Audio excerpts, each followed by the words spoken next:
Hello, good evening, and welcome to the Lowestoft History Sessions. This is episode number 20. As always, we feature Ivan Bunn, and tonight is no different. Well, tonight, what have we got in store for you? Let me see. Tonight, we have episode 20, which is entitled A Glimpse of Haunted Lowestoft and Beyond. So perhaps beyond means the great beyond. We'll have to find out when Ivan graces the scene. But like I said, a glimpse of haunted Lowestoft, all things spooky tonight. It was a little bit too scary to bring you around Halloween, so we've delayed it just a little bit to make sure you're fully recovered. And we don't want to frighten anyone too much, but there's a lot of spooky goings on in and around Lowestoft and beyond. And Ivan's going to bring it all to you, and you can see what you think yourself. Now, for anybody that's joining us for the first time, why don't we tell you a little bit more about us? This Lowestoft History Session episode, as always, is brought to you by the Rogues Shanty Chorus, which, if you have a little look, it's just, this is our logo. Can't quite bend my hand the right way, but this is our logo right there. We are the Rogues Shanty Chorus, and we are a group of people that meet to sing sea shanties, basically. We meet on alternative Tuesday nights at the Seagull Theatre in Pakefield, Lowestoft, when we're able to meet. Obviously, during lockdowns, we don't meet. But we meet to celebrate the unique and rich cultural heritage and music of Waveney and Lowestoft through the musical genre of folk and sea shanties. A lot of those songs would have been sung by the sailors and mariners and naval officers of historic Lowestoft, and all that lovely stretch of the East Anglian coastline that's the very easternmost point of our wonderful country of Great Britain. So that's what we get up to. And we have been meeting since, a few weeks ago, we met twice, and we had limited numbers due to the social distancing rules we have to put in place to protect everybody. We met with around 26 people, I believe, and had a fantastic time to be joining in together, singing sea shanties, as we have done for a number of years since. Now, before I go to comments, one thing I do need to mention is the fact that this project is funded by the wonderful people at the People's Health Trust, and you can see their logos here. Now, the People's Health Trust fund us through the Active Communities program, and that has enabled us for well over a year now to engage with people of all ages, from 2 years young to 90 years old, and of all different types of skill sets and musical knowledge and understanding and experience. Some people that are fully accomplished musicians, and others that are just beginning to explore their love of music and sea shanties particularly. So we're very grateful to the People's Health Trust. They've even managed to keep us going through the lockdown and the whole pandemic season in order to keep us engaged and actively communicating with the wonderful community. We've reached out to lots of people across the world now. I'm going to go to the comments and see who is on board with us tonight. And first up is one of our regular contributors, Linda Boyce, who says, "Hi, Paul, Stephen, Ivan, and all listeners." And I must stress watchers as well, because Ivan has for us tonight a wonderful, wonderful slideshow presentation to accompany his talk. Kevin Fox, another of our recent contributors. Kevin Fox says, "Good evening to everyone from a warm Aberdeen." I'm not sure how genuine. Is it genuinely warm there up in Aberdeen? Because it's been a little bit cold and misty today down here in the southeast. Jerry Paul, hello all. She gives a cheeky smile. Hello, Jerry. Lovely to know you're there. Jackie Draper says, "Evening all." Good evening, Jackie, and good evening to Barry, two lovely people. And another lovely person is Diana Carver. Good evening all, she says. Good evening, Diana. Thank you for joining us tonight.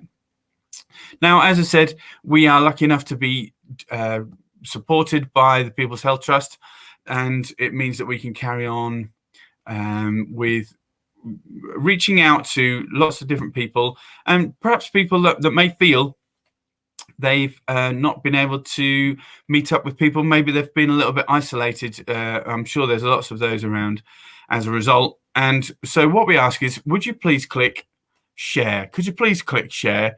And if you do that, it will let everybody know on your Facebook feed or even on your YouTube that will let everybody know what you've been up to tonight, what you've been watching. So if you've enjoyed it, maybe they would enjoy it too.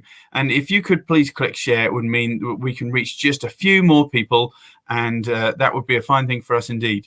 Another thing you can do to join in is to type some comments into the box. Let us know what you think. Let us know what you're up to. We'd be delighted to know. And one other thing, actually, which we would love you to consider is not share, get out of the way, will you? It's basically, we are running a new project, and it's called Video Diaries of Lockdown.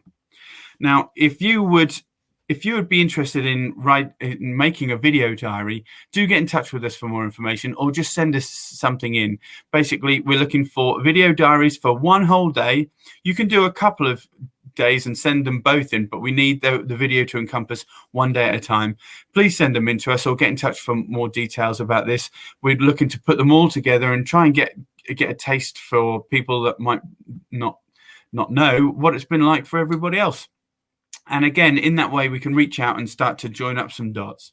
One more comment before I welcome Ivan. Chris Collins. Good evening, Ivan, Stephen, and Paul. And she's got a big smile on there. And thank you very much, Chris. Thanks for joining in. And like I said, anybody else wanting to add a comment would be very welcome.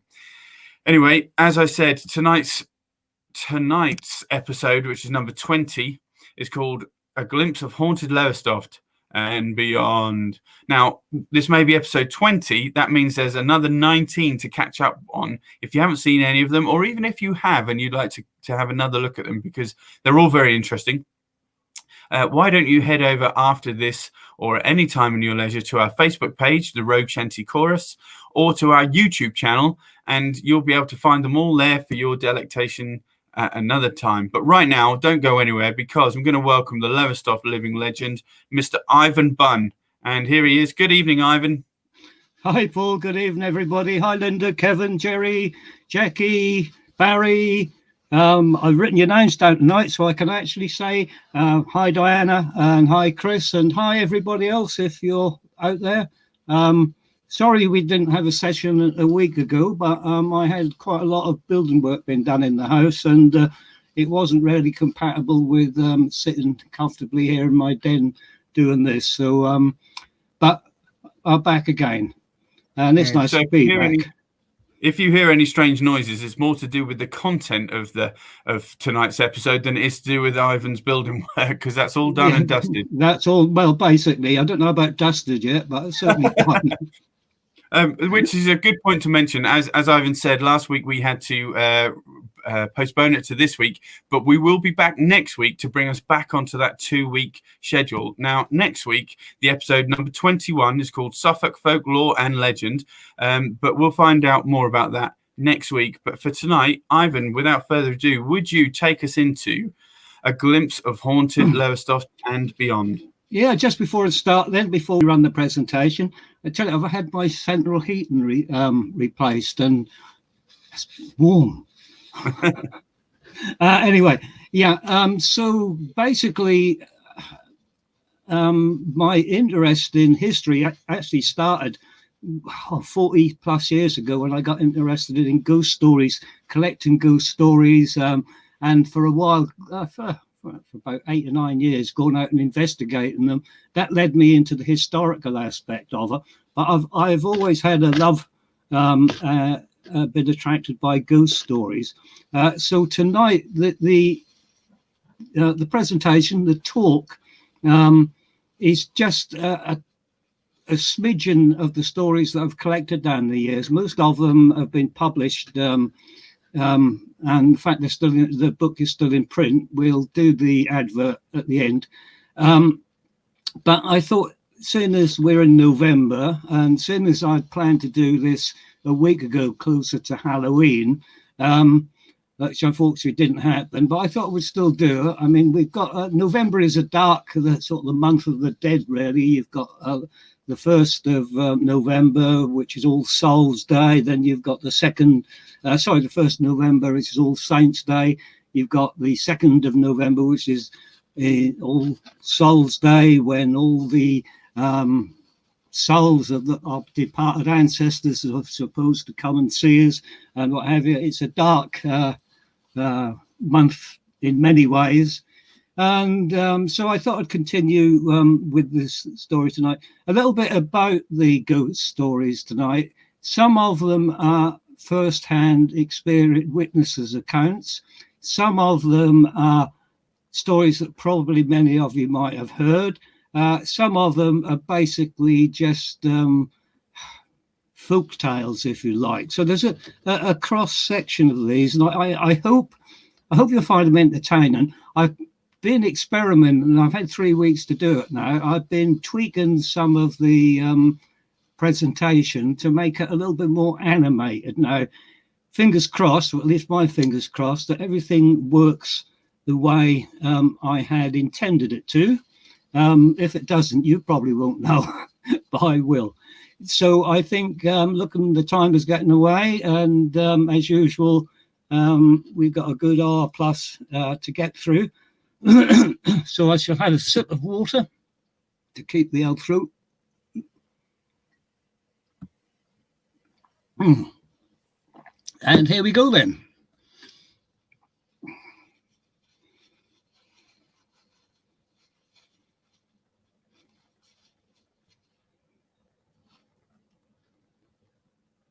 You'll see why I said and beyond later. We've gone astray a little bit away over last other times.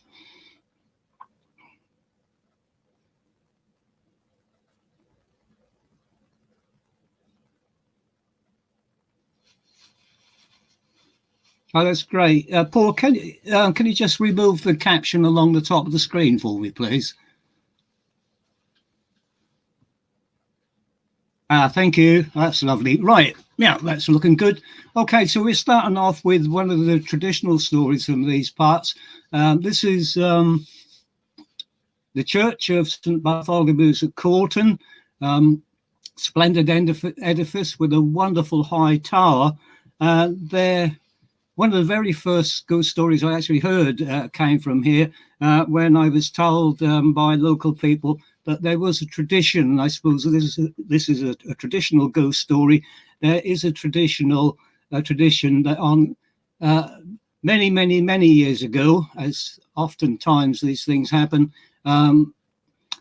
somebody committed suicide from leaping from the top of St. Bartholomew's Church tower and plummeted to their death in the churchyard below. And it's said on certain nights of the year, nobody knows which ones they are,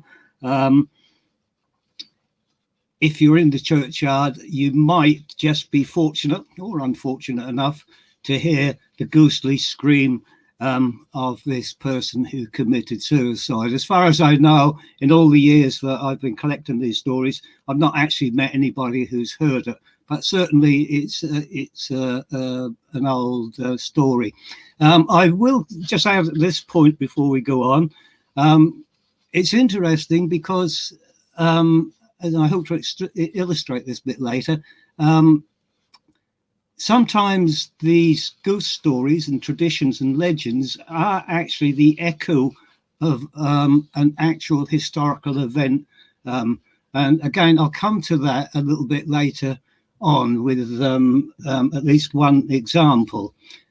So if we could go to the next slide, please, Stephen. Sorry, Paul. And of course, one of the most traditional legends in this part of the world is the story of this dog, Black Shuck. That's actually a friend's dog of mine with a little bit of Photoshop touch up to it. And Black Shuck, as I'm sure many of you know, is meant to haunt the highways and byways of East Anglia. I'm not going to go into the history of Black Shuck and the whys and the reasons. That's a story in its own. That's a talk all in its own, one that I've been trying to put together for years. So hopefully one day I'll get round to doing that one about Black Shuck. But this is where we go just a little bit beyond Lowestoft before we return to the town.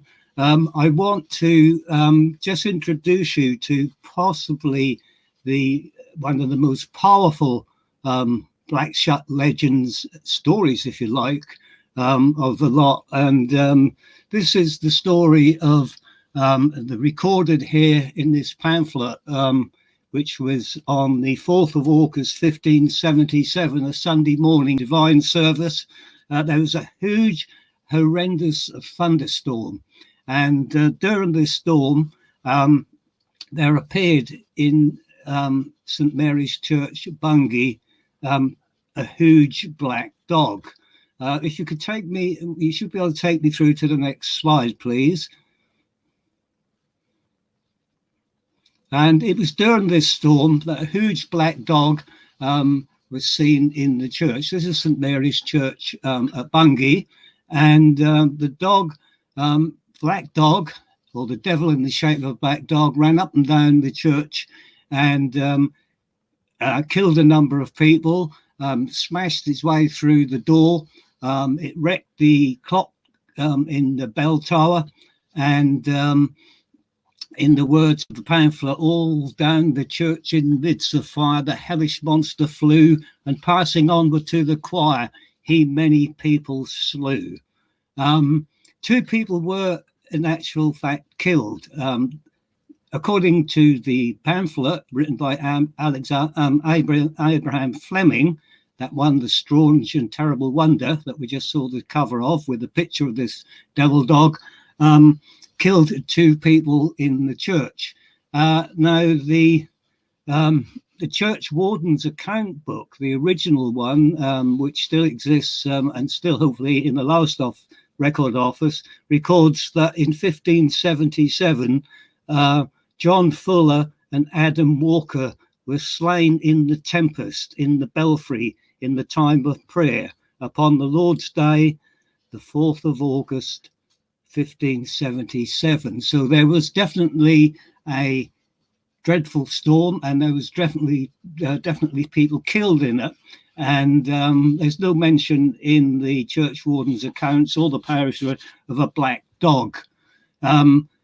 The devil dog, or the devil in the shape of a black dog, then smashed his way out of St Mary's Church in Bungay and fled to the next venue. This was Holy Trinity Church at Blythburgh, and we should have a picture of that to come up now, please, Paul.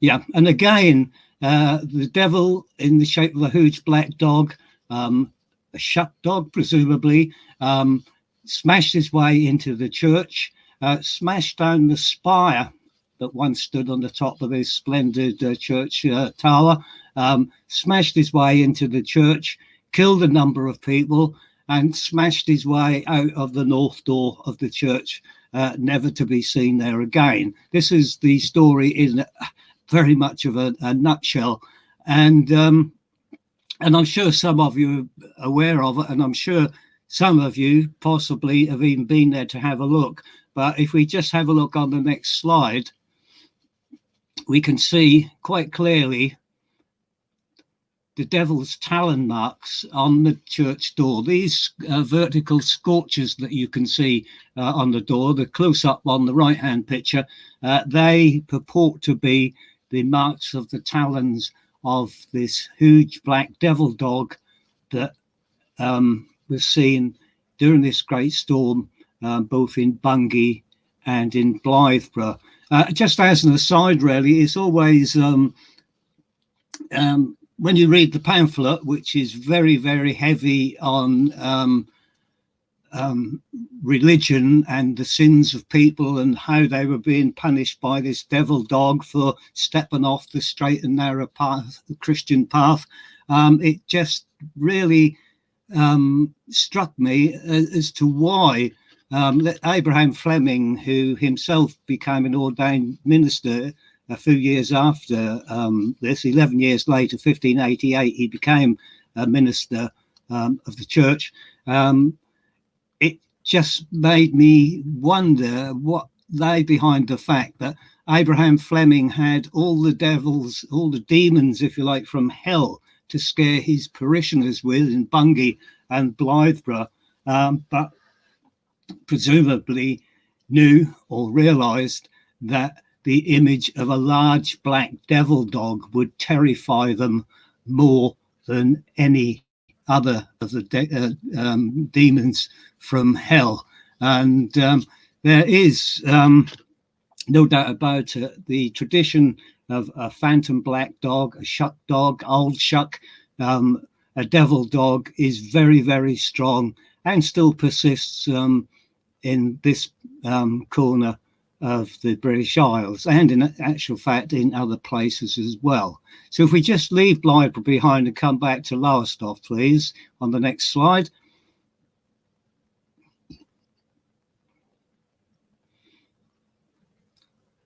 One of the few places that are said to be the haunt of a black dog, a phantom black dog, has been seen here.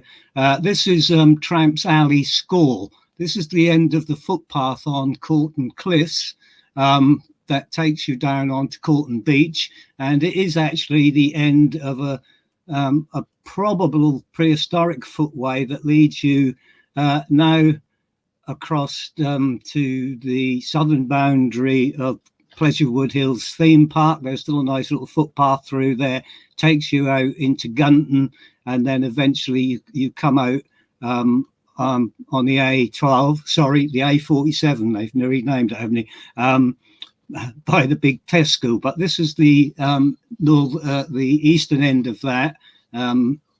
It's one of the scores, the trackway, and then the track going down the cliff known as a score. We'll meet a few more scores later on in the talk. It's supposed to be the haunt of a phantom black dog, a shuck dog. The interesting thing about it is as well that shuck is actually a dialect, an old Suffolk dialect term for a tramp. So you've got Tramps Alley, and somebody's seen a shuck in it. It makes you wonder there. But I did hear of only sort of second hand that in the early 2000s, about 18, 19 years ago, a couple walking along the cliff here at Gunton on the way to Corton did claim that they saw a huge black dog with a small head running quickly through the long grass and disappearing, running on its hind legs. And they reckon running on its hind legs, it was nearly 7 feet tall.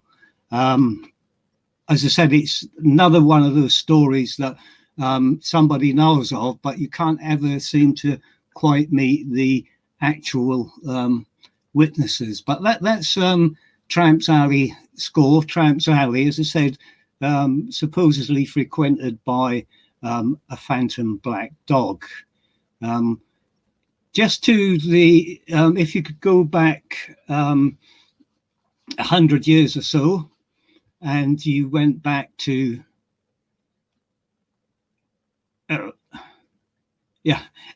and you could go back here just over 100 years ago, say 150 years ago, and you could climb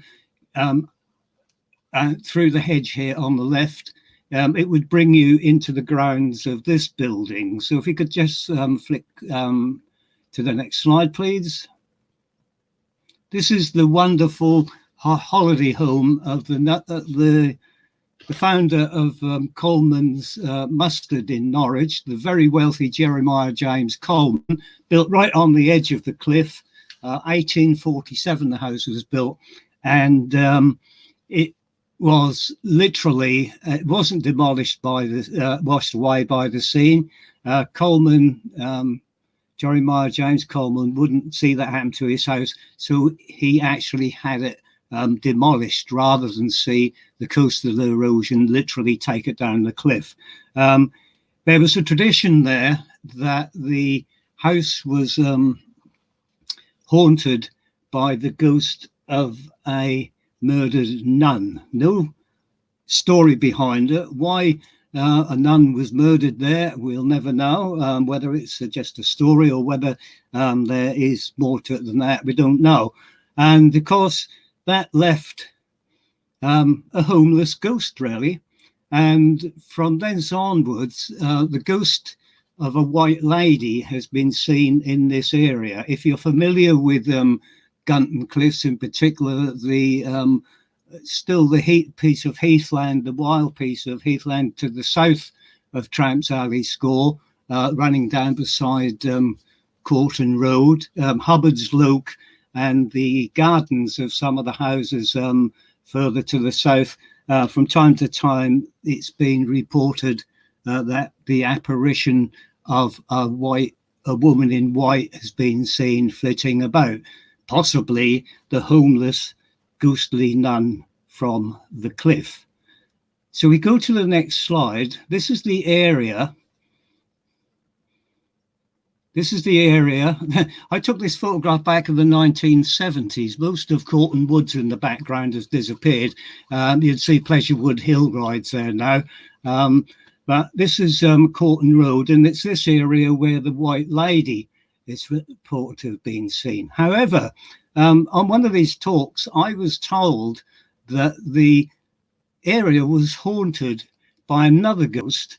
This old lady, elderly lady, had grown up in the area, and she was told it was haunted by the ghost of the tallest soldier in England, which intrigued me.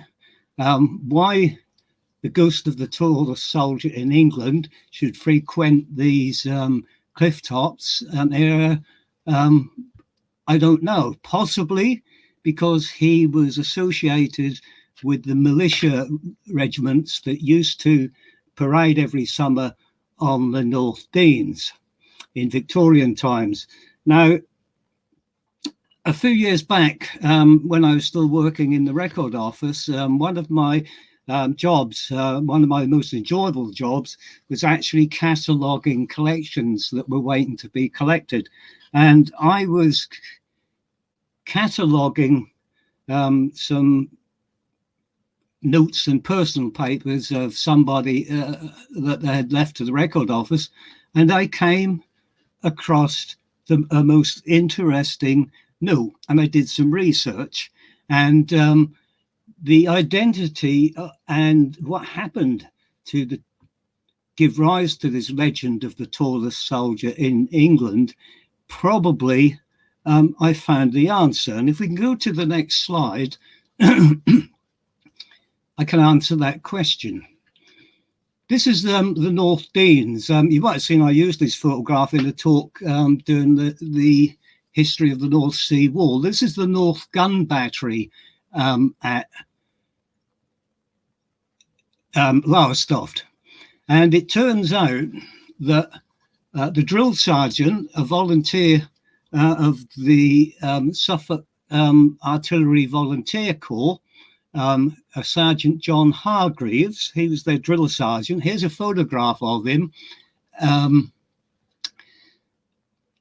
taken probably in the early 1860s, leaning on one of the guns of the Eastern Battery.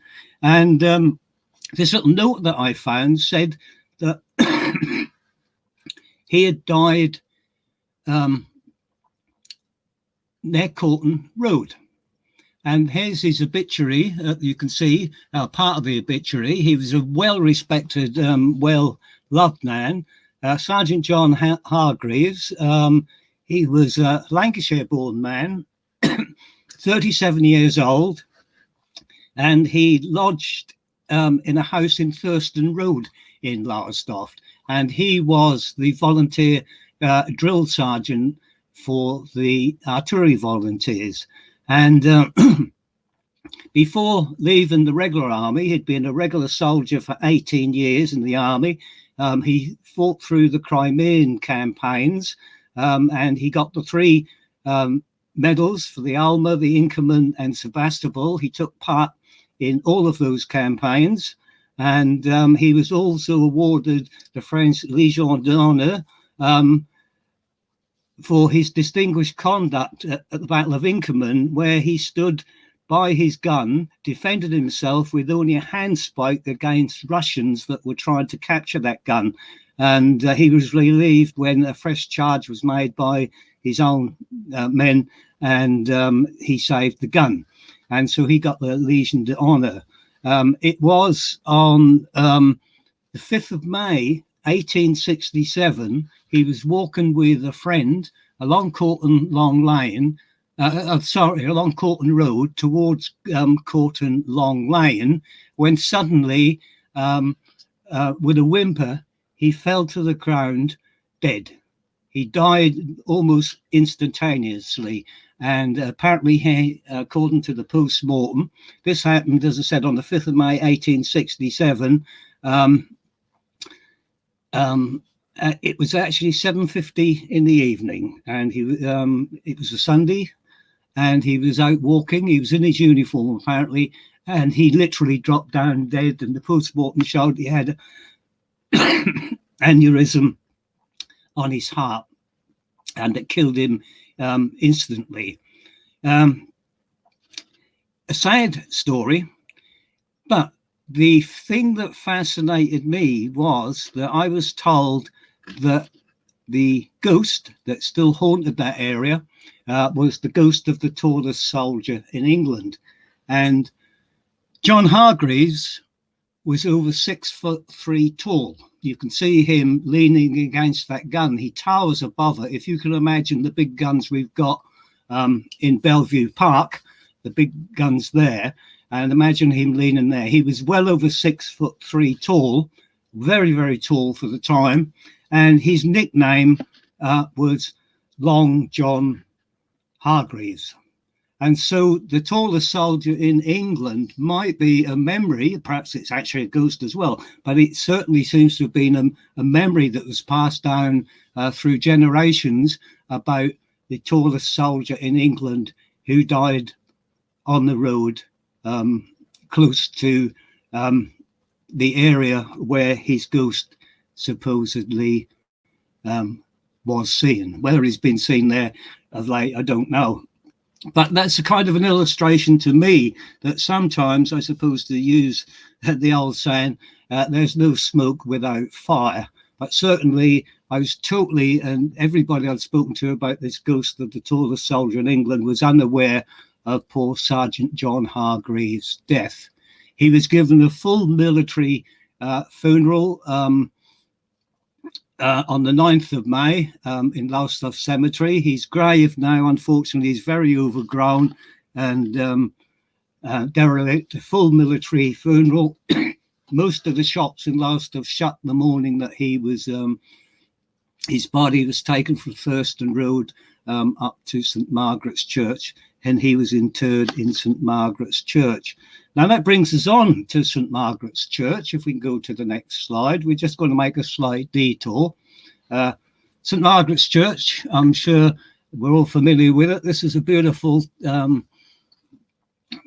coloured Victorian photograph of it, and there's a number of ghosts being seen in the churchyard. They all seem to involve a tall figure, sometimes hooded, sometimes not. The 1940s, a soldier walking home along St Margaret's Road, walking westwards, got as far as the church, and he realised there was something on the other side of the hedge on St Margaret's Road, just before you come to the Lich Gate. As he kind of stopped, he realised that there was a ghostly, tall, dark figure following him along the other side of the hedge as he walked. So apparently this figure kept parallel with him, and it's not the first time or the last time apparently people have seen a very similar figure in St Margaret's Churchyard. On another occasion, a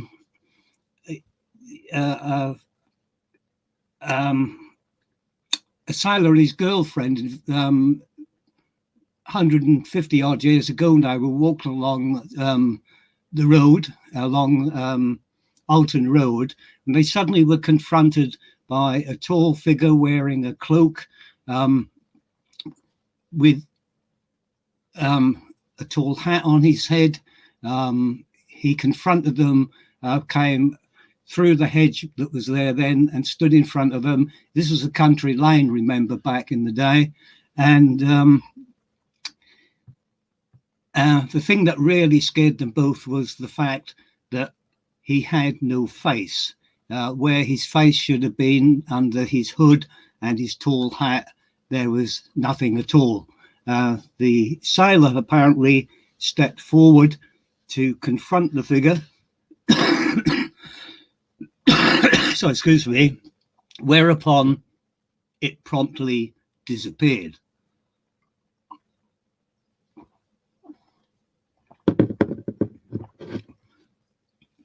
On another occasion, a Spanish student who was staying there, this was in the 1980s, a Spanish student who stayed in one of the houses where that overlooked the churchyard, St. Margaret's Churchyard. She looked out of her bedroom window into the churchyard and she saw this strange phantom figure that was walking towards the house. It walked through the wall of the house and came into the garden and stood staring up at her bedroom window before slowly fading. And again, it's another instance of this strange figure that's reported in St. Margaret's Churchyard. Now, I don't claim to have had many psychic experiences. I can't claim really that I've seen a ghost. But I did have a strange experience in this church about 10:30 one evening. I'll keep the story as briefly as I can. I don't live far from the church, as I'm sure some of you know. And when my daughter was a teenager, she used to do childminder babysitting in Hollingsworth Road. Now, if you know the area, Hollingsworth Road runs along the other side of the church as we look at it in the picture. And she would go there at tea time in daylight. And then when the parents of the child she was looking after came home, she needed to get home, she would phone me. I don't have a car. I didn't have a car. And so I would walk through the churchyard down Hollingsworth Road, meet her, and then we would come back home and take a shortcut through the churchyard. We came, if you're familiar with the area, we came in the entrance, the footpath entrance from Hollingsworth Road, where the church hall is. We came through there, the diagonal path that would then take you to the church tower, round the corner to get onto this path and then out. We got halfway across the diagonal path and it was dark, 10:30, perhaps a bit later in the evening, and we were getting fairly close to the base of the church tower, coming from Hollingsworth Road, when my daughter suddenly got hold of my arm and she said, "Dad, what's that over there?" And when we looked across to the north, where there's another footpath that runs by the hedge, there was a very, very tall, dark figure walking slowly along that footpath towards Hollingsworth Road. And I felt a shiver go down my spine. And I thought, oh, that's a bit creepy. So I said, being a brave dad, oh, that's nothing to, don't worry about it. It's just somebody taking a shortcut like us. And we started walking again. And as we walked, this figure stopped and turned and looked at us. And I don't know what it was. That was something, I couldn't really see his face. I couldn't make out any features. He didn't wear a hood or a hat, but he had a very, very long coat or cloak or something on and just stared across the churchyard at us. I didn't say anything to my daughter, but I rushed her up and said, "Come on, it's getting late. Let's get home. Let's get out of here." And the last thing I knew as we rounded the church tower onto the footpath that you see there, the figure were still staring in our direction. It was quite a spooky experience, but bear in mind, I'd already filled my head full of tales of ghosts in St. Margaret's Churchyard. I'd written about them and talked about them, so perhaps I kind of spooked myself more than anything else. But I have to say, it was a very uncanny experience. I'm not going to bombard you with all my ghost stories because I haven't got many personal ones, but that just kind of, to me, gave a feel to what people had these experiences in and around St. Margaret's Churchyard must have felt as well. So we move to the next slide, please.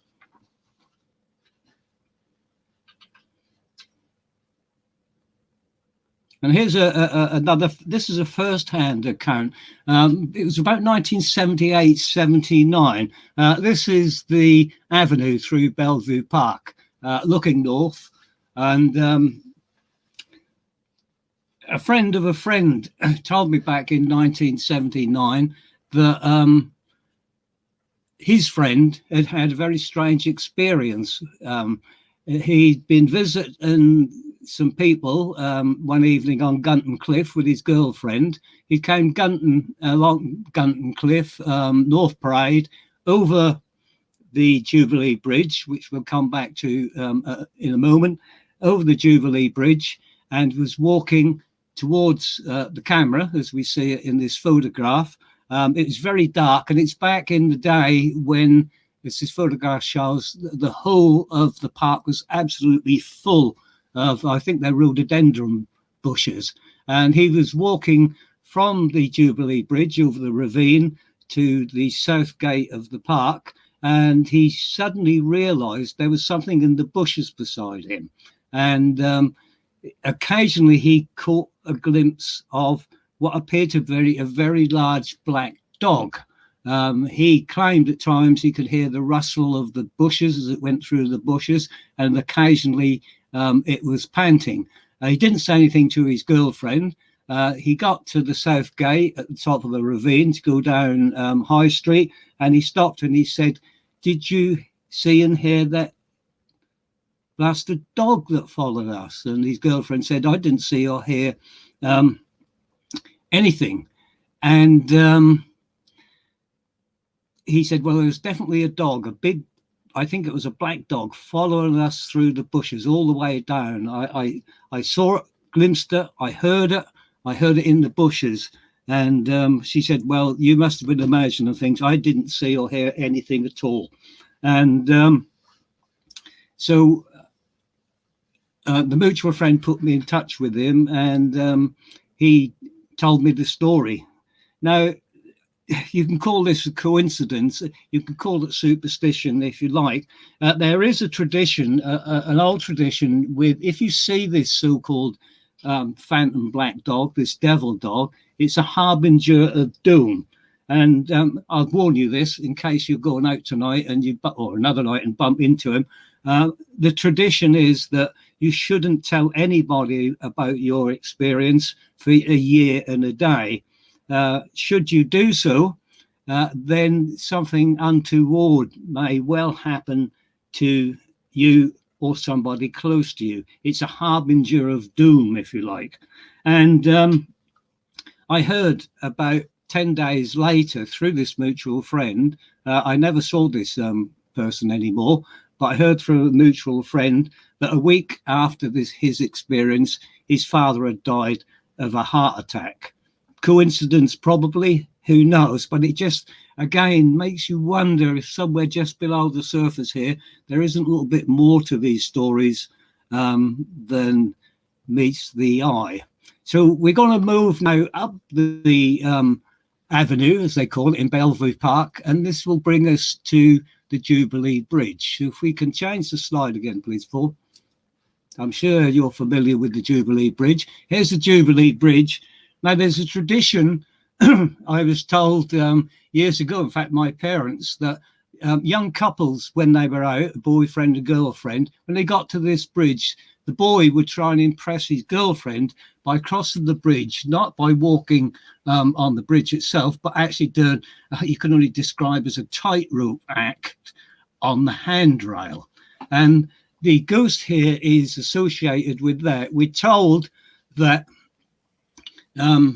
many years ago, when the old Bellevue public house closed, closing time, a local fisher boy, a bit drunk, got as far as the bridge on the way home, decided that in his drunken state that he could actually get across this bridge walking on the handrail. And he did. He did quite well. He managed to get up on the handrail.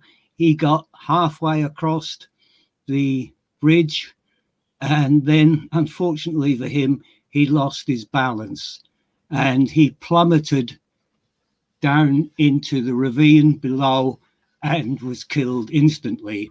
And there is a tradition that if you go there on very dark nights and you sit under the bridge, you just might hear his horrible scream as he plummets down, or his ghost plummets down to his death. Whether anybody has heard that lately, I don't know. I certainly haven't been aware of it. But that's the story of the poor drunken fisherman who plummeted to his death from the handrail of the Jubilee Bridge. The bridge was erected in 1897, so we can be sure that the event obviously had to have taken place after 1897.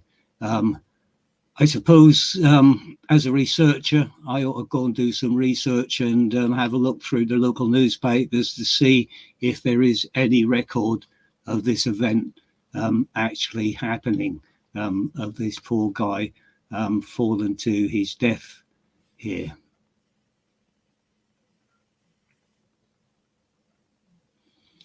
So we move on now to the next slide.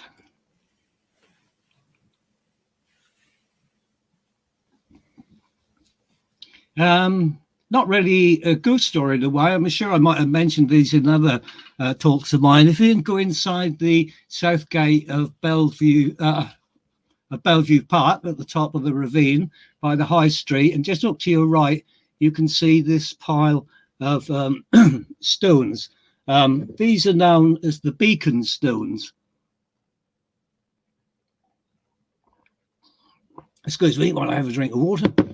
They're supposedly the beacon stones. They are so called because they actually mark the base of an ancient beacon that was built in the 17th century.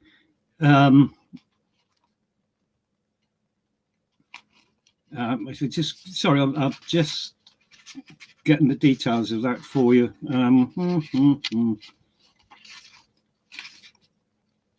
The beacon was actually built. The beacon was actually built and used in 1588 at the time of the Spanish Armada. As you can see, back in the day when this Victorian photograph was taken, the park was laid out in 1876. So this photograph, looking northwards towards the houses, the big houses that are still there being built in the background on North Parade, it was just a piece of rough common land. And the beacon stones can be seen quite clearly there. The beacon was actually used apparently in 1588, I think it was July, it was part of a chain of beacons along this coast that would be lit when the Spanish attempted to invade. So presumably this beacon, along with the one at Pakefield, one at Corton, was ignited as a warning that the Spanish were approaching the south coast. So it's known as the beacon stones. Obviously, the beacon would have been much taller. It had a big metal grating container at the top, stacked with pitch and tar, faggots, wood, anything that would burn well, that would make the beacon. There's two stories actually attached to it. The first one is and it might be really associated with the fact there was once a fire on the top of the beacon stones, because there is a tradition that unless you light a fire every day on top of these stones, when they hear the town hall clock strike midnight, these stones actually leap up out of the ground. They run down Cart Score. They have a quick swim in the sea, and they're back again by the last stroke of midnight. That's the legend of the beacon stones. There is another ghost story attached to them. In 1662, two elderly Lowestoft women, Rose Cullender and Amy Denny, were accused of being malevolent witches. They were eventually taken to Bury St Edmunds and tried and hanged there. Again, I've given the background talk about this case some months ago, it seems now, on one of these presentations. But there is a tradition that Rose Cullender, who didn't live that far away from here, she lived in what's now Mariners Street, would sit on the stones cursing people as they went by. And the tradition is, the story is, that sometimes at night her ghost can be seen sitting on top of the beacon stones, or as some people now call them, the witches' stones. Again, I know of nobody who's actually witnessed it.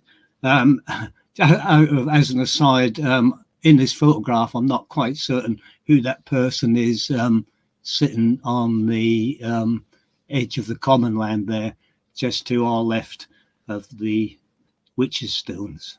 So we'll move on, please. Another interesting story. This is one of the early ones that I collected. I took this photograph back in the 1970s. This is in actual fact the A47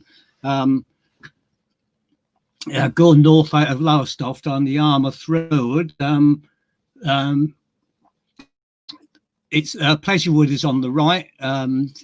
If you go further down, you're going up what's known around here as Pleasurewood Hill. The story dates back to a time when this was just basically an unpaved country lane, and we're told that a young couple were walking along this road. Funnily enough, the story says it was a November evening. They were walking towards Pleasurewood Hill, walking away from where I took the photograph, and they suddenly realised in the distance they could see a light, which was unusual. It was about 9 o'clock in the evening, dark, crispy November night, and they realised that light was moving. It came towards them at a fair speed. It got closer and closer, and they realised that there was, in actual fact, it was a small cart, a small buggy pulled by one horse, and a man was standing up in the buggy, urging the horse on, and he came closer and closer and closer towards them, and in the end they thought they were going to get knocked down, and they had to throw themselves into the ditch and the hedgerow up the side of the road to avoid being hit by the horse and buggy. As the horse and buggy got level with them, they laid in the ditch. The driver of the buggy, in actual fact, reined in the horse, and it reared up above them where they could see its hooves flailing. And there they said the most awful thing was the man driving the buggy. He was bearded. He had a kind of a cloak on and a hood. But the thing that struck the most was his horrible, piercing, evil eyes as he glared down at them. He reined in the horse, apparently, and then suddenly everything had gone. And they suddenly realised that the whole thing had happened in complete silence. That's the one and only time I've ever heard that story. And it got me wondering. You can say I've got a bit of a strange way of thinking of things. I can't help wondering if, actual fact, this young lady didn't actually make the whole thing up, and with her boyfriend and that. And that's the way she explained to her mum and dad when she got home how she got the mud and grass stains on the back of her coat. But I mean, it's as good a story as any, isn't it? Anyway, go on up the road now. We're going to Hopton to the next slide. One of the most intriguing stories, ghost stories, if you want to call it a ghost, well, it is a ghost story, is the story of what became known as the Old Man of Hopton. First reported back in the 1930s. I've got this is one of the few cases that I've actually done an in-depth research into. And it hit the national newspapers. It started off my interest started when a retired policeman and his wife, I'm trying to recall the date of it now, it was in the 1970s, anyway, were driving along the old A12 road at Hopton, and suddenly the driver, retired policeman, saw there was somebody walking slowly across the road in front of his car, very, very close. And before he could brake, he actually thought he'd hit the person. And he pulled the car over, got back, and there was absolutely no sign of anything. And he got out, had a good look round, couldn't see anything. His wife hadn't seen a thing. She couldn't understand what he was doing, why he'd braked so hard, why he'd pulled over. And when he explained to her, and basically he was totally intrigued. At that time, I was quite into investigating ghosts, and he was put in touch with me, and he actually wrote out a full detailed a policeman's type report. It starts off, I was proceeding in a southern direction on the A12 at Taunton's time, and he described what happened. The more I dug into the case, I found more and more people had reported seeing this apparition on this stretch of road at Hopton on the old A12, the A47 as now is. And I've collected more and more of these stories, and in actual fact, I published them in the last edition of my Haunted Lowestoft as a supplement in the back. I'm thinking of republishing them again because looking through my notes and what I'd written, this story still intrigues me. Anyway, it got loads of coverage. Descriptions of the figure were quite the same. A stooped, bending, elderly-looking man wearing a large coat, and often seen late in the year rather than earlier or in the summer, usually November, December time. And he's said to be carrying a bag or wearing got a bag strapped to his back, and he plods wearily across the road. Over half of the eyewitnesses that have seen this figure have commented on the fact that he has a mass of curly hair. And so, as I say, I've collected all of these reports, and a lot of them I've actually, the background I've published to them, it got widespread coverage, certainly in the 1970s. In the 1980s and 90s.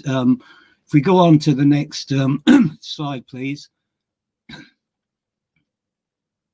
This is again, is a photograph I took back in the 1980s. This is one of the spots where the ghosts are seen quite regularly. This is not far before you get to the turn off to Hopton, where the roundabout now is to take you onto the old road. And as I said, I think it was in the 1980s, News of the World, remember the old News of the World newspaper, they did a full-page story on this, and here was their impression of the old man of Hopton with his heavy boots, his long coat. This one doesn't carry a bag, unfortunately, but he's got a mass of curly hair. Now, I was given this talk some years back now, a fair number of years back now. They all get blended together, probably 25, if not 30 years ago. And after the talk, a lady came up to me and she said, an elderly lady, she said, "I think that was the ghost of my grandfather."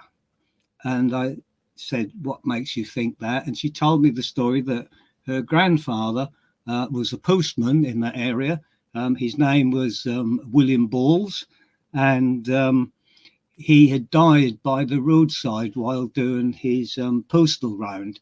And she said, it makes me wonder if it's not his ghost that still walks the road.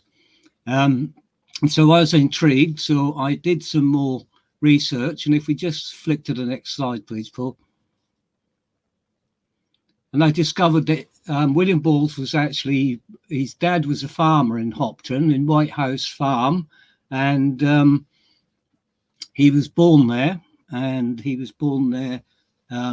in 1859, and he married a Galston girl. He lived in Galston, and for over 20 years he'd been the rural postman from Galston, having to take the letters to the little sub-post offices at Lound, Hopton, and the other places. And this is the press cutting, or part of the press cutting, from the Lowestoft Journal, 7th of January 1899, which tells of his death. No letters were delivered that morning, and eventually the authorities got concerned. Local people went out to see where he was, and they found his body lying on a footpath, dead, with his full letter sack strapped to his back. His body was taken to his father's farmhouse in a wheelbarrow, apparently, and the farmhouse here, White House Farm, where a post-mortem was held. And the doctor had said that before Christmas, William Balls, who was 40 years old, this is the Christmas of December 1898, said that William Balls had been to see him because he hadn't felt well, and he went to see the doctor, and the doctor examined him and said he had to take a rest. He literally told William Balls, he told at the post-mortem, that he'd said to him, "If you don't have a rest, you're going to kill yourself." And presumably because it was Christmas coming up, William Balls said he couldn't have a rest, and he apparently said to the doctor in a few weeks before Christmas, "What am I to do? I must do my duty." And so he worked through the Christmas, and it was actually on the 2nd of January 1899 that his body was found, because they're attracted to them, or there's some reason why they have to keep coming back, or they can't get away from that. Their spirit can't get away. So possibly the poor ghost of William Balls is still trying to do his duty 120 years later. Eventually, he was a married man. He lived at Galston. His wife was heavily pregnant when he died. He's buried in the old churchyard at Hopton, and managed eventually to find his gravestone a few years ago. It was broken into 3 pieces, but that's now been put back into place. Hopefully his spirit rests. The lady who gave me the information about her father was Arthur Balls, a baby who the son of William Balls, who was born only a few weeks after he died. And she eventually, through one of her relatives, were able to find a picture of William Bulls for me. And so this is William Bulls on the next slide. A younger William Bulls. He's not 40 when this was taken. So if we can flick to the next slide, please. And the thing that really struck me more than anything else, and I'll leave you to draw any conclusions that you want, I still have an open mind on this, is the most striking feature of this young William Bulls is the fact he has this great big head of massive curly hair, very, very distinctive. And as I said earlier, quite a number of witnesses who've seen this apparition have commented quite markedly about the ghost having a massive curly hair. I don't know what to think. I'll leave you to ponder on that one while we go to the next slide. Another strange story was told regarding this place. It was in the early 1980s. I was told by this gentleman that he was walking his dog along Waterloo Road. And his dog became unruly. It was off a lead and it ran to a fence and it jumped up the fence. Its teeth were bared, it was snarling, and its hackles were up on end, and it had his paws on the fence, and it was barking down this yard. And the fella stood there and he clipped the lead onto the dog, and he stood there looking down the yard thinking, what the hell's got into my dog? So he was telling me. And that was a walk he did quite often in the evening. And apparently he was saying that he said he stood there. He couldn't understand why the dog was getting so agitated. But as he watched, he said, very strange thing happened. There's a mass of bushes at the far end of the yard, trees and bushes. And he said, and as he stood and watched, he could suddenly see in the bush there was just a faint white light glowing. Couldn't make out any detail, but there was definitely a faint white light glowing. And he was mesmerized by it. He thought, well, whatever can this be? And he said, then I couldn't believe my eyes. He said, the light suddenly, slowly resolved itself in the distance into the shape of a woman, all in white, that drifted down the yard towards me about 4 feet from the ground.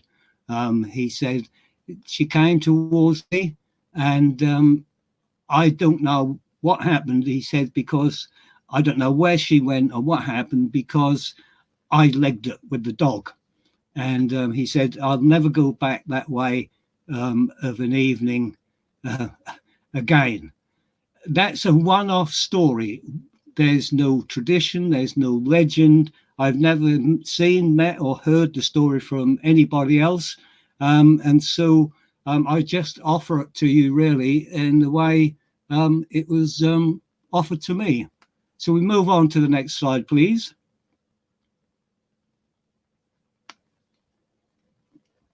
There's a weird story here from Ness Point, our most easterly point, as you know. And it's a strange story because it involves a black dog, but not the sort of black dog that we usually associate with. The story goes that many years ago, a foreign man, some versions say he was Italian, came to live in Lowestoft, and he befriended a local boy, and the boy and the man often would walk the dog along the sea wall up to Ness Point and further along.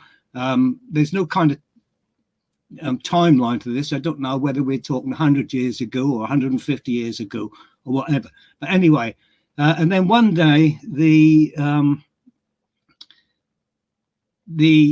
Italian man, some say he was Italian, some say he was just foreign, said to the boy that he had to go away, and he left the dog with the boy to look after it. And so regularly the boy and the dog would walk along past Ness Point. When the weather was nice, sometimes the boy and the dog would actually go swimming in the sea along here. Not the safest thing to do, considering how dangerous the sea is off the North Beach. Anyway, they did.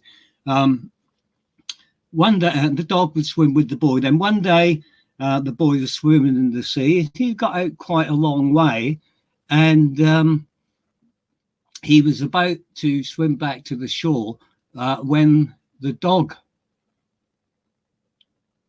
surfaced beside him, and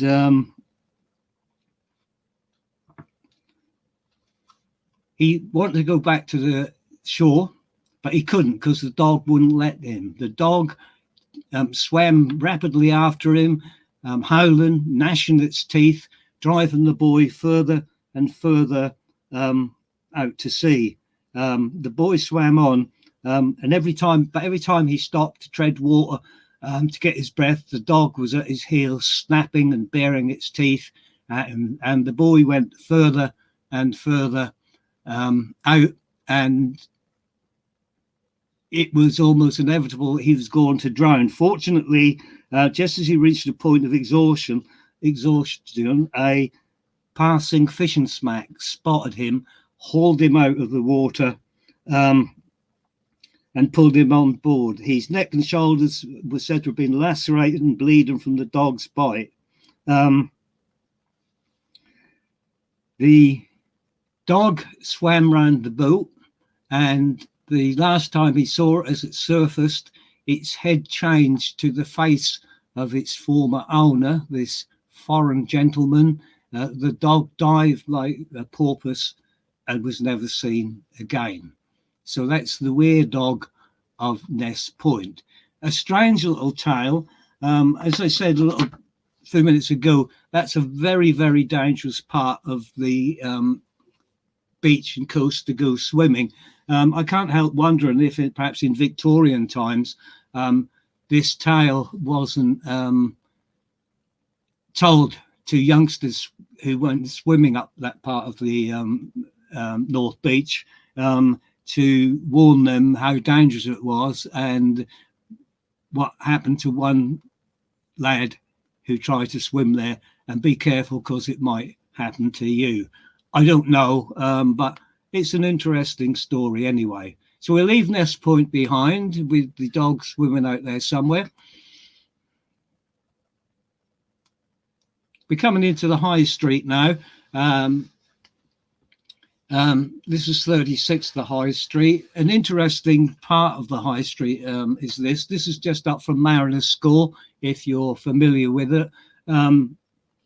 This was once a pub called the George and Dragon, and it was reputedly, when I was a boy, I used to play in there some times with a couple of mates who lived there, and we were always told to avoid the cellar because it was haunted, and didn't really take much notice of it. Many years later, when I was collecting ghost stories, the lady who lived there, I was actually with a friend of mine, Michael Burgess. We were actually searching cellars in the High Street for one of these elusive secret tunnels that are supposedly seen there, and we went into the house, and I said to the lady who lived there at the time, explained what we were doing, and the people were very good at allowing us in their cellars, and can we possibly go down to the cellar just to have a look round? And she said yeah. And because I found myself back in the cellars where as a kid I'd been told there was a ghost, I said to her, oh, this is really weird. Years and years ago, when I used to play here with my mates, we were told there was a ghost down here. And she said quite blasé, oh no, there's no ghost down there. The ghost is actually upstairs in my bedroom. Sometimes as I'm laying in bed at night, I'm going back now to the late 70s. She said, sometimes I'm laying in bed at night reading, the ghost of a woman appears beside, it actually comes through the wall beside the, in the recess beside the chimney breast, and drifts across the room to the bed where I'm laying, and then fades away. So that's the story of just one. There's plenty more stories from around here. I'm going to go to the next one because in some ways these are all linked. This is unfortunately another one of our pubs that has closed. This is the Anchor Hotel, now known as Bayfields. Here's Bayfields when it was the Anchor Hotel, owned by Mr. Bayfield, and the story dates from the Second World War. Lowestoft then being the headquarters of the Royal Naval Patrol Service, tens of thousands of sailors reporting for duty and being posted to various locations around the country and elsewhere in the patrol service. Were going to the Sparrows Nest, HMS Europa. The town was heaving with sailors, and one particular sailor arrived in the town. He wasn't due to report until we seem to have lost the picture.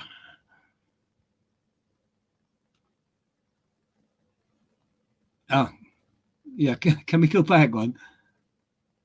Yeah, he wasn't due to report in until the next morning.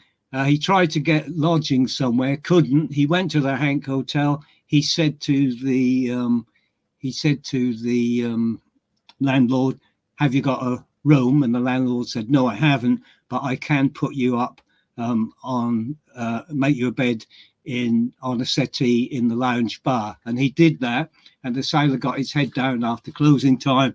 And we're told the story is that in the early hours of the morning, the sailor woke up feeling very cold, and he looked across the room, and there was a glowing coming from the open door, the door that he'd shut before he'd gone to bed, and there silhouetted in the doorway was the form of a hooded figure just staring across the room at him.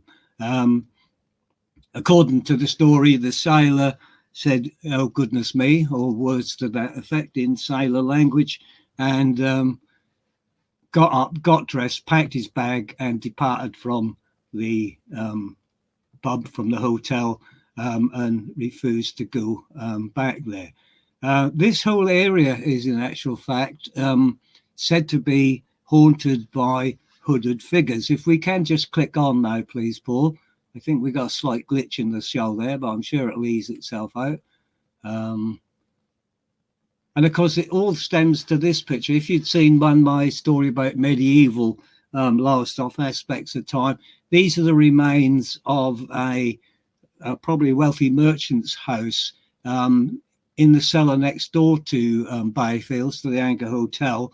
And these gave rise to the theory, and it's only a theory, that there was at one time in the medieval period a cell of the St. Bartholomew's Priory in London. St. Bartholomew's Priory were the benefactors of St. Margarets Church, and the theory is that they set up a small cell of the Priory in Lowestoft, somewhere in the High Street, and the ghosts, the hooded figures, are ghosts of some of the monks that were there. There is absolutely no historical evidence for that whatsoever. But these stories of monks do persist in that area. And if we go to the next slide, please.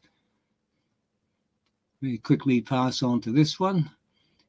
This is Mariner's Score. I'm sure you're familiar with that, with its fabled arch. And again, it's one of the, it's just, if you're not familiar with it, if you cross with the town very much, if you cross the road from Bayfields, from the Anchor Hotel, you can see the score in front of you, the entrance to the score. It's one of the scores that's supposedly haunted. And again, according to tradition from time to time, a hooded figure has been seen, often standing in that archway at the top of the school. If we go to the next slide, please. I can't tell you more about that ghost because I don't know of it. We've now come out of the school. Bayfields is on your right. The town hall is on your left in the foreground.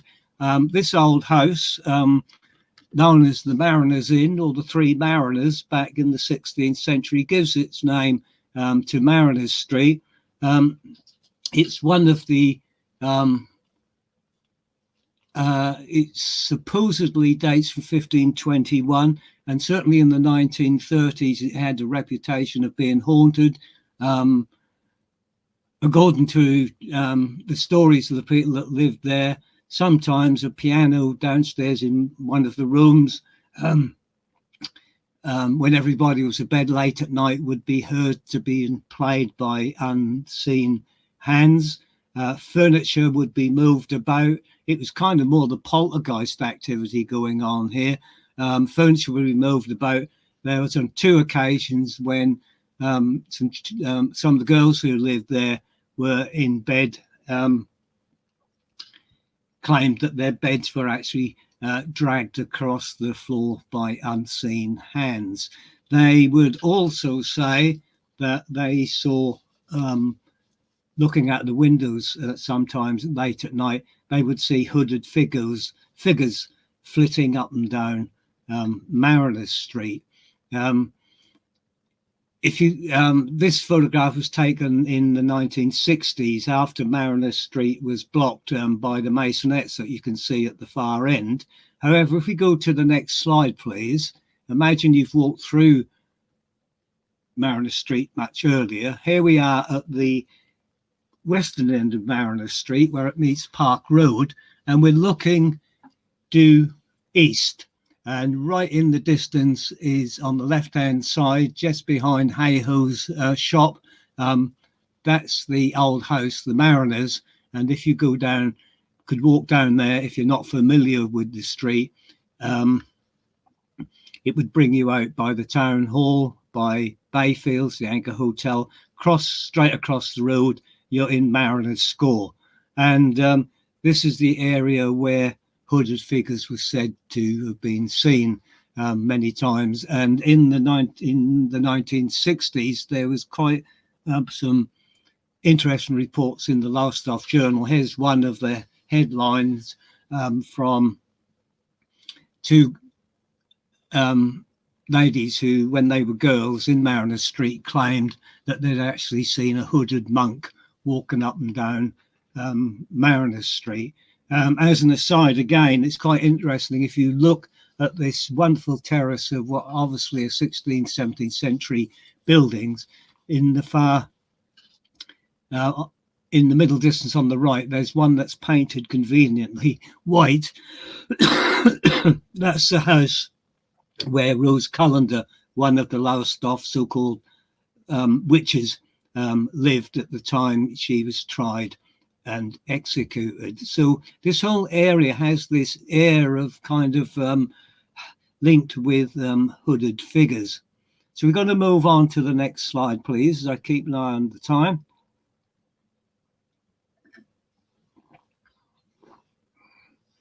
There's an interesting story that I actually investigated myself when I was a member of a local psychical research group back in the mid-1970s. And we actually did interview the witnesses to this.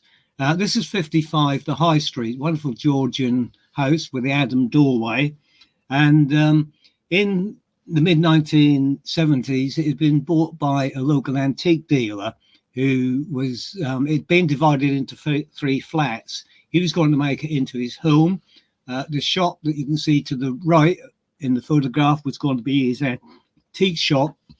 The house he was going to live in, and but on the ground floor he would convert them back to their Georgian finery and would display all his antique furniture, nice antique furniture in there. So they would be his furniture showrooms. They'd all been modernized, so he had to have them restored, if you like, to their Georgian finery.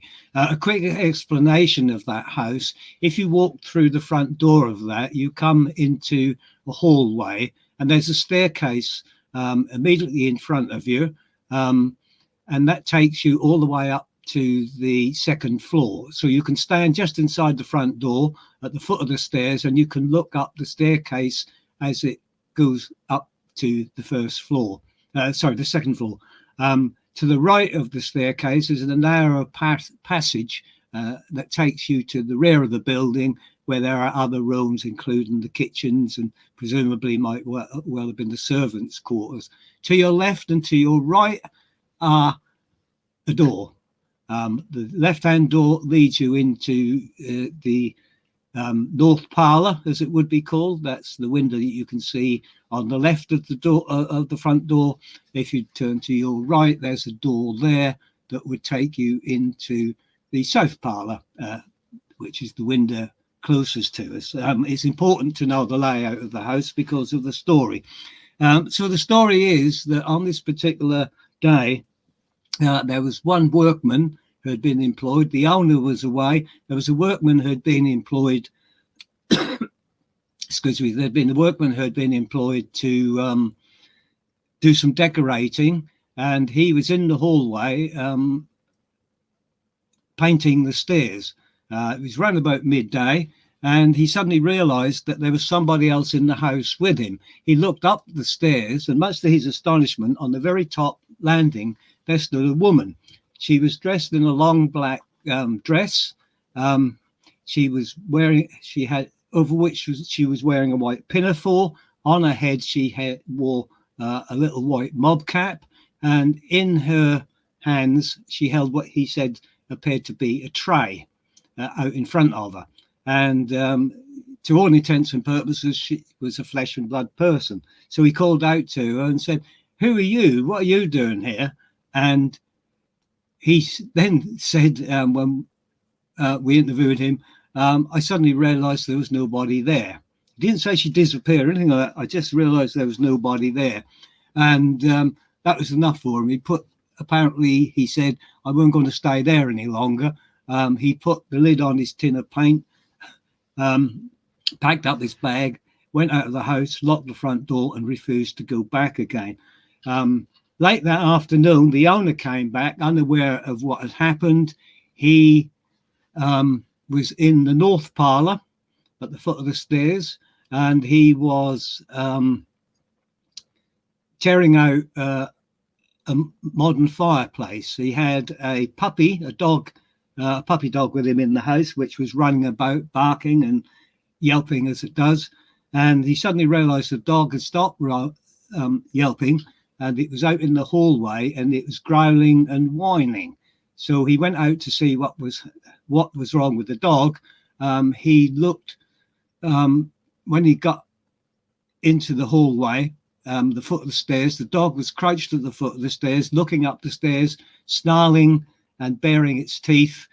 Hackles were up, and when he looked up the stairs, there on the very first landing, he saw the figure of a woman. He described her as apparently wearing some sort of pinafore and a hat and a long dress, and carrying, and he said again, what looked like a tray in her hands. And she was on the first landing up from the hall, but she wasn't a solid flesh and blood figure, he said, because each of the landings had an arched window behind her, and he could actually see the window vaguely through this sort of translucent figure of a woman. And the woman stepped off the stairs and started to come down towards him. And with no more ado, him and the dog swiftly fled down the corridor and locked themselves in the back, one of the rooms at the back of the house. And it was ages before they dared come out. And that was kind of it. As far as I know, the ghost was never seen again. We were given, myself and some fellow investigators, were allowed to spend a night in in the house on Saturday night in the house to see if we could find any explanation or anything might happen, but absolutely nothing happened whatsoever. And so that's the story of 55 High Street. There are other stories, later ones, but really time doesn't permit to go them. But that's the key story of the ghostly woman. It's just interesting that both times she appeared looking like a waiter carrying a waitress rather carrying a tray, which normally has some sort of refreshment on it, and it was at lunchtime and at tea time. So anyway, we'll pass on to the next story, please. I'm conscious that time is passing rapidly as it does. A recent story that I was told concerns this house. It's not that far down Lowestoft High Street from number 55. Quite a very nice house.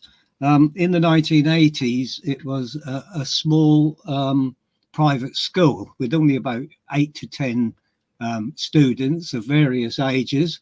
And I think it was a bit of an art school as well, if I remember it rightly.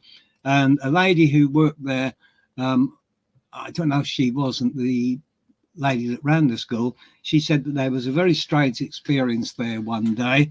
Their youngest pupil, a little lad about 6 or 7 years old, they couldn't find him anywhere in the building.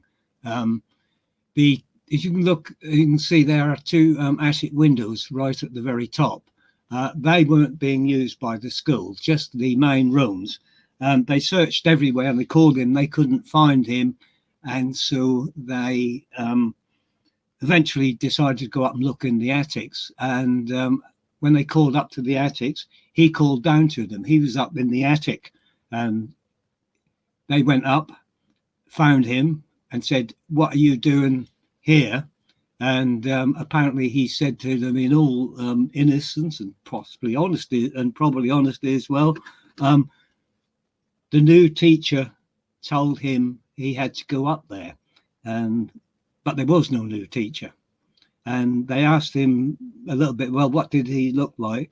And all he could say about her was she was a lady and she wore funny clothes. And apparently this new teacher in the funny clothes, this non-existent new teacher in the funny clothes, had told this little lad to go up into one of the attics. And he did as he was told, thinking she was a teacher, and had never found an explanation for that at all, as far as I know. Push on to the next slide, please. We're coming to the end of my talk now. This is Rant's score, again, a picture I took back in the 1970s. Much different now. All of the cottages on the right-hand side, plus the bird's eye buildings at the bottom, most of which have all been gone. It's quite a sad place. But in the 1960s, and again in the 70s, there was a lot of ghostly stories reported in the Lowestoft Journal. One in particular, the building, the gable end building you can see halfway down the score on the right, was the timekeeper's office. And quite often the fellow working in the timekeeper's office late at night would hear footsteps come up the score, and they would pause at the front door, which opened out onto the score. Then, without the door opening, the footsteps would actually walk across the room, through the room at the back, and then fade at the back. Another time, night workers working in the commercial kitchen claimed that they saw a ghostly figure in white. And quite the only case of it I've come across in Lowestoft, on a couple of occasions in the kitchen, they would see a glowing ball of blue light that floated and bounced around the room and then disappeared through the wall. So that's the ghost of Rant score. Again, as far as I know, there's been no activity there for years.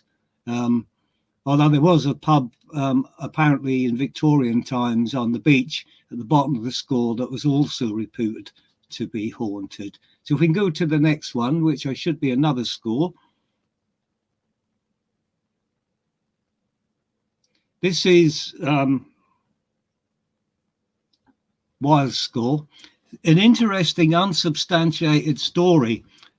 This is where the trial of the witches first took place. I'll come to that. Sorry, where the first incident that led to the trial of the witches first took place. An unsubstantiated story from the 1970s says that one Saturday morning, people, shoppers in the high street could hear a woman crying quite plaintively, "Oh, help me. Please, somebody help me. God, help me." And nobody could make out where this voice was coming from, apparently. They searched the shops, and they looked round. It seemed to be everywhere, but nowhere at the same time. And this voice slowly faded away after about 10 minutes and was never heard again. And nobody has ever been able to establish exactly where the voice came from, but it was immediately at the entrance to Wild's score. And it's kind of worth bearing in mind that it was here that Amy Denny, the other woman accused of being a witch, first had her encounter with Samuel Pacey, the wealthy merchant who lived on the immediate right of this photograph. The wall belonged to his, the land belonged to his there.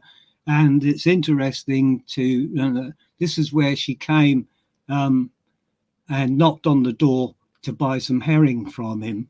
And he refused to sell her. And the long story, and the long and the short of the story is that she actually wandered off cursing him, and his children were bewitched after that. And this is the instigation of the witch trial that eventually finished the following year with Amy Denny and being hanged alongside Rose Cullender at Bury St Edmunds after being found guilty of being malevolent witches. So possibly the voice that you heard, that people were hearing, the disembodied voice of Amy Denny from beyond the grave, crying one last time for help before she was taken away to be executed. And we pass on to the next slide, please.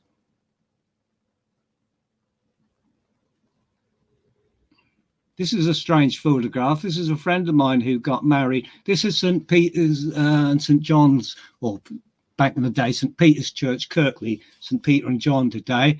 I just offer you this photograph because the way it was offered to me, this lady had been to, I was going to say a funeral, a wedding. It was in midsummer, July, and there she is in all her nice wedding clothes. And she had a photograph taken in the churchyard, and she was most surprised when the photograph was developed that, as you can see on the right, there's the footstone of a grave that appears to have a man's face drawn or painted or engraved on it. And she was intrigued by this, so much so that she'd never seen a grave like it. So she went back to the church, apparently had a look at that footstone, and it's blank. There's nothing on there at all. And she was so mystified by it, she gave me a copy of the photograph to see if I could find an explanation. And I can't. I don't know. It looks like, I don't know, a sort of military looking man to me. Whether it's a trick of the light, whether it's the way the light has caught some imperfections in the stonework, I don't know, but that's just an intriguing photograph. So we're going to move quickly out of Kirkley because I've got two more pictures to share with you. Now, this is not Lowestoft. This is a photograph that appeared in the Sunday Pictorial. It's in Suffolk. It was taken in Ipswich, and it was in the mid-1950s this was published. I thought I could try and show you a real ghost in the end. The story behind it is quite simply, this gentleman sitting in the car, it was a Sunday, his mother had recently died, the family had been down to the grave to photograph the grave with all the flowers on a few days after the funeral before they withered. Him and his wife drove back in the car to their home in somewhere in Ipswich. And you remember the days when we had rolls of film in cameras with a little number that appeared in the back, tell you how many exposures you've got left. Well, they obviously had a camera like that. When he looked at his camera, he saw there was one exposure left. So I think, like many of us did, who could remember those days, said, we might as well use this one up and get the film developed. So he said to his wife, he handed her the camera, take a photograph of me sitting in the car. So his wife took a photograph of him sitting in the empty car. He wound the window down. If you look closely, you can just see the top edge of the window at the bottom of the where it's been wound down. And she took the photograph, and the photograph was duly developed, and they were absolutely amazed to see there was somebody else in the car in the back seat, and it was the spitting image of this gentleman's mum who'd only been buried a few days earlier, and there she's sitting quite serenely, apparently, on the back seat. You can't see it on this photo too well, but at first I thought it was could be a reflection in the glass of the window, but when you see a better quality picture, you can see definitely the side window has been wound down. So who exactly that is, it just begs a question to me. She appears to be wearing spectacles, and the light seems to be shining on her ghostly spectacles. I just offer you that one as it comes. I am going to try and explain it to you. I've got one other picture, which in actual fact comes from Wales. And I must just show you this as a final picture. This was given to me by a colleague that I worked with some years ago. She'd been on holiday in Wales, and like the fool that I am, I didn't get any details. Again, it was taken, I think this one was taken with a digital camera. I can't be certain of that. They were walking through a wood, and she said, just exploring, going for a nice walk. They were on holiday, a lovely day. And she said he suddenly found this strange stone obelisk thing in the middle of the wood, a circular thing, raised plinth with some sort of pillar up the middle. So she said, I jumped up on there and started to play the fool. And somebody took my photograph, she said, but while I was on there, she said, I had the most awful feeling that I wasn't alone. There was something awfully, she said, not evil, wasn't the word she used. I'm trying to explain how she said something not right about it. I felt as if there was somebody there with me. And so she said, I quickly jumped off. She said, I didn't say anything to anybody because I think I was foolish. But it wasn't until they looked at the digital photograph, this is what they'd taken a photograph of. Now you can see her playing the fool on the plinth, but there's a haze all round her, and there's something, in inverted commas, seems to have got a hand on her shoulder behind her. Now, again, I don't know what it is. I don't suppose we ever will. Different people will have different explanations. I don't have an explanation, except it's all a bit strange. And so I thought that would kind of be a strange note to end tonight's talk on. So all I have to say to everybody is thank you.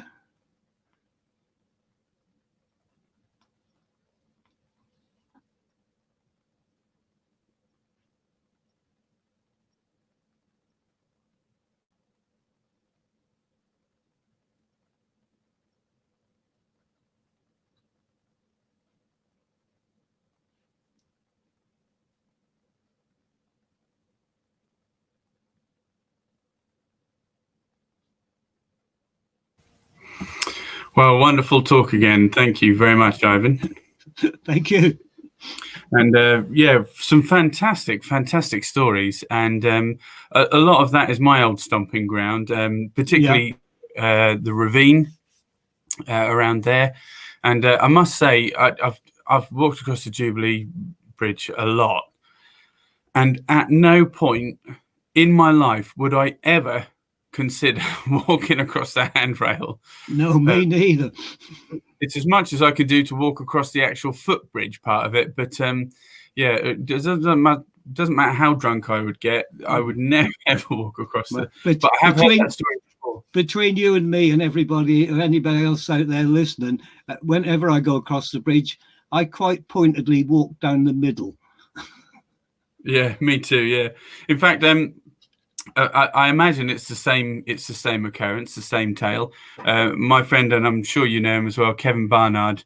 He says that that story is a relative of his, an ancestor of his, that actually died off that, falling off that bridge. Right. Yeah. Also, I really enjoyed your own experience through St Margaret's churchyard, which is also, I was born and lived very, very close off St Margaret's Road, so that church is very well known to me as well. Okay, if you don't mind, I'll just quickly read out some comments. No, of course not. I know everybody else has enjoyed it as much as I have, and Stephen End, I think you're a new contributor, and you're very, very welcome. And he says, "Is there any from Carlton Colville?" Well, don't think there was tonight, was there? Not tonight. No, I focused on the old town, but there are some in the book. Yep, absolutely. And I'll come to the books very shortly. Tracy Beecham said yes, not sure what about. Oh, I see. Maybe he meant, is there anybody in the room from Carlton Colville? Perhaps that's what he meant. Tracy Beecham seems to say she's from Carlton Colville. Chris Collins says, I've seen the black claw marks on the door. That must be Black Duck. Yeah. Hazel Rumble, good evening all. Sorry I'm a bit later tonight. That's okay, Hazel. You're welcome to join us at any point. And don't forget, folks, that all of the videos are available to watch after the broadcast is finished. Now, Paul Lofton says, is this the same black dog that apparently used to appear in Alton Broad in certain times of the year? Around June, I believe.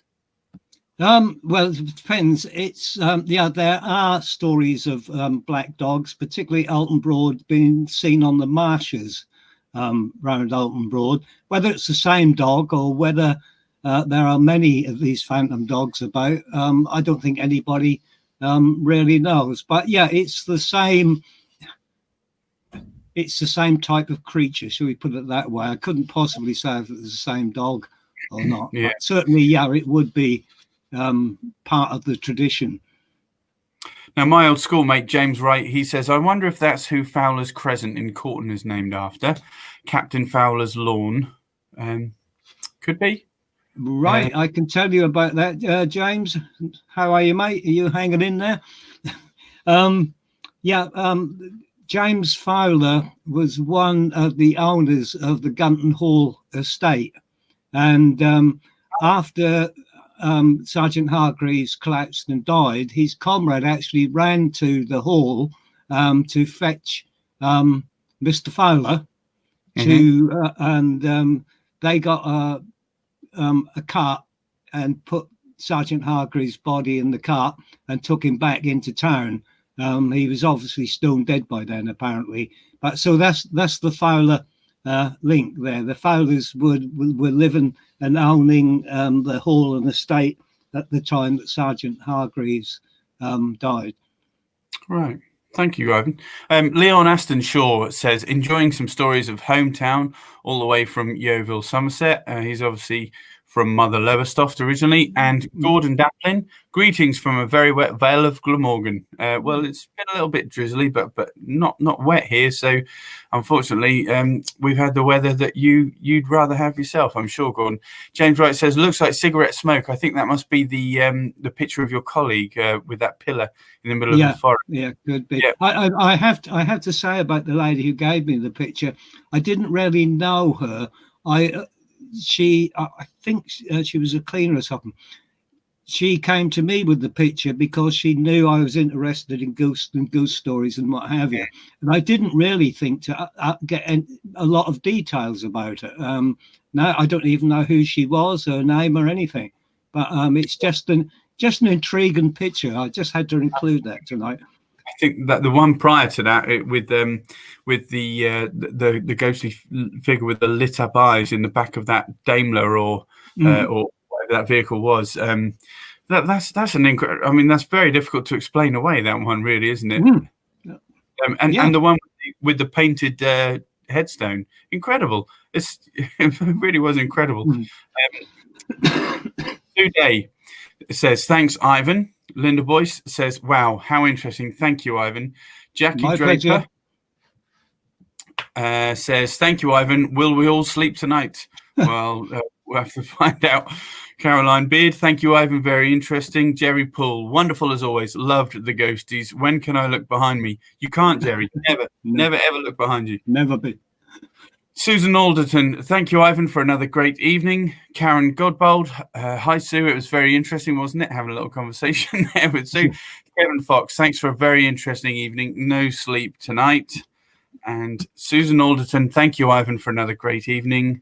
And Diane Carver, the final comment, thank you, creepy. Bought the book, can't wait to read it now. And the book in question is A Return to Haunted Lowestoft.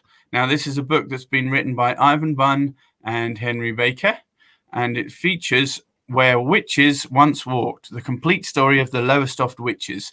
And if you wanted a little bit more on the Lowestoft witches, you could find yourself this book, The Trial of the Lowestoft Witches, which is a facsimile of the original report of the trial of Amy Denny and Rose Callender, 1662, as both of those figures mentioned by Ivan in tonight's talk.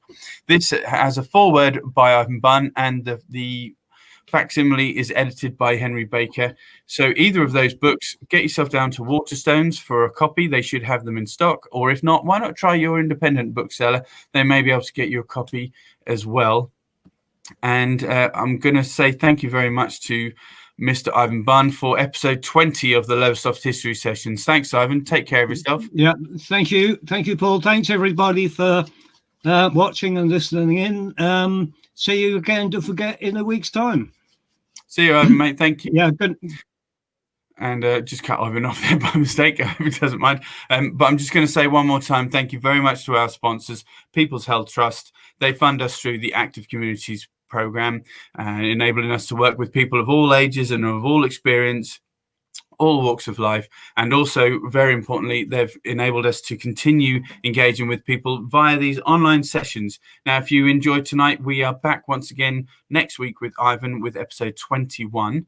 And the episode in question will be called Suffolk Folklore and Legends. So not just Lowestoft, but Suffolk as well. And if you fancy a little bit more of your history, why not join us tomorrow night right here on our Facebook pages and on YouTube? You can watch via either platform. Come and join us at exactly the same time as 7:30 tomorrow night. We will be live streaming episode 20 of our shanty sessions, and Stephen and I will be there singing shanties to you, with you, for you, not about you, but about all sorts of different subjects. We'd love to know that you're joining in. Please do join us tomorrow in exactly the same place. And we look forward to seeing you there. Take care, everybody, and we'll see you in a week's time with another session from Ivan Bunn. Good night, everybody.